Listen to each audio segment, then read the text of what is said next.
नमस्कार, मी गणेश पार्वती रोहिदास दुतारे. माझ्या पहिल्या व्हिडिओला तुम्ही दिलेल्या चांगल्या प्रतिसादाबद्दल मी तुमचा आभारी आहे. आज त्याच विषयावर मी अजून काही महत्त्वाचे मुद्दे मांडत आहे, ज्यामध्ये भारतातील सामान्य मुलांना दर्जेदार शिक्षण का मिळत नाही.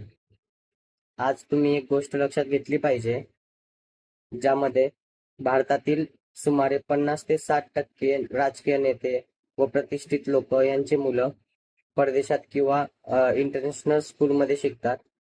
याचा परिणाम आपल्यावरती असा होतो की या लोकांचं लक्ष आपल्या सामान्य मुलांकडे व त्यांच्या शिक्षणाच्या गुणवत्तेकडे कमी होतं, ज्यामुळे सरकारी शाळांचा पाहिजे असा विकास व गुणवत्ता वाढत नाही.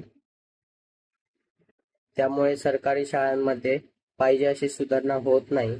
माझ्या मते राजकीय नेते, सरकारी कर्मचारी तसेच प्रतिष्ठित लोकांची मुलं जोपर्यंत सरकारी शाळेत बसणार नाही, तोपर्यंत सरकारी शाळांमध्ये खऱ्या अर्थाने सुधारणा होणं कठीण आहे.